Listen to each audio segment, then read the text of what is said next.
Welcome to CIVE 305. This is Intermediate AutoCAD for Civil Engineers. This is Dr. Nicole Ellison. And in this lecture, I'm going to talk about building elements and go over some terminology that you may or may not be familiar with. So what you're seeing here is you're seeing a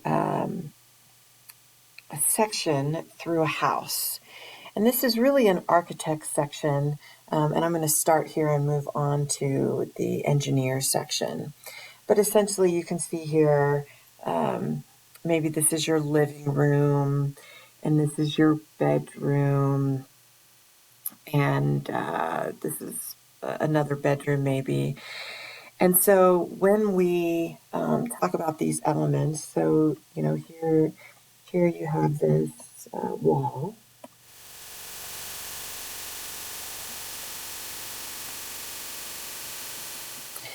And you have your floor. Here you have your first floor right here, and here you have your roof. And below your walls, you have your here you have your slab. Typically, you would have a slab on grade, and all that means is that slab is typically concrete, and it's on soil or dirt. So it's being supported on grade. And when you have, for example, you have your roof framing being supported by your walls, here you have a roof frame and your floors being supported by these walls. Many times, what you want to do is you want to put in a foundation system so that you can distribute the load to the soil. So here I'm showing you a footing. You can also have drilled piers that go down maybe into bedrock, but we're going to focus on this class on footings.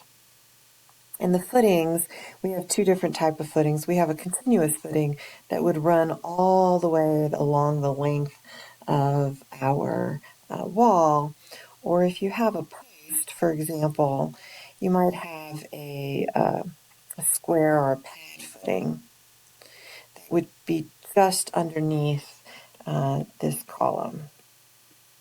So again, we're looking at an architect's view, and typically architects like to call this ground level 100, no matter what it is. And this is typically, they like to say 100. 100 kind of equals 0. And our U.S. elevation for 100 in Colorado might be 280 feet, and that might be equal to 100. But if you had your house in Florida, your USGS elevation might be 10 feet above sea level. And that also might equal 100. And so then that gives us a way to make the math more simplified. So for example, your first floor right here, you might want that to be 10 feet above your ground level. And so you would then set that at 110.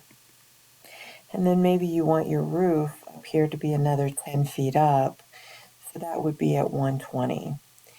And if there were a slope on your roof for drainage, so when it rains, you want the water to run off, this side of your roof might be at 120, whereas this side of your roof might be at 118 or something lower, such that we have that drainage. So again, we're looking at this architect section, but as a civil engineer, we're not concerned about showing where the bed is and where you're hanging your pictures and your colors of your walls and things like that.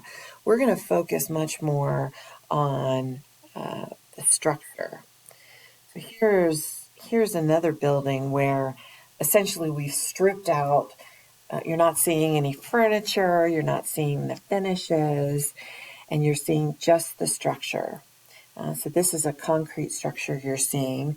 So here we have our slab on grade being supported by our soil. Now this is a supported slab. So this slab is spanning likely from here to this beam right here.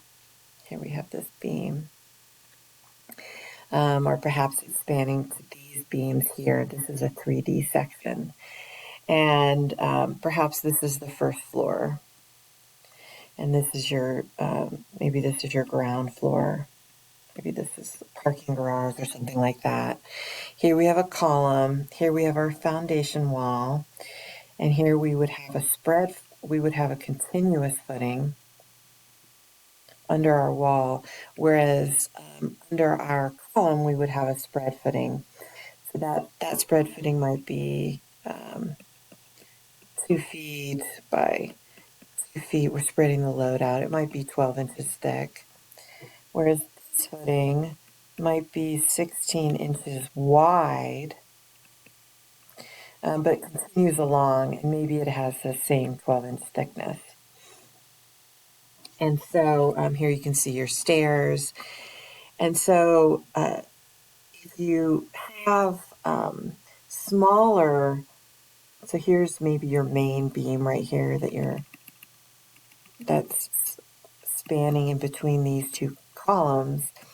But in between, if you have smaller members, while they're still in the beam family, we might call them joists or purlins. They're still beams, they're just closer together. So maybe these are 2 foot on center.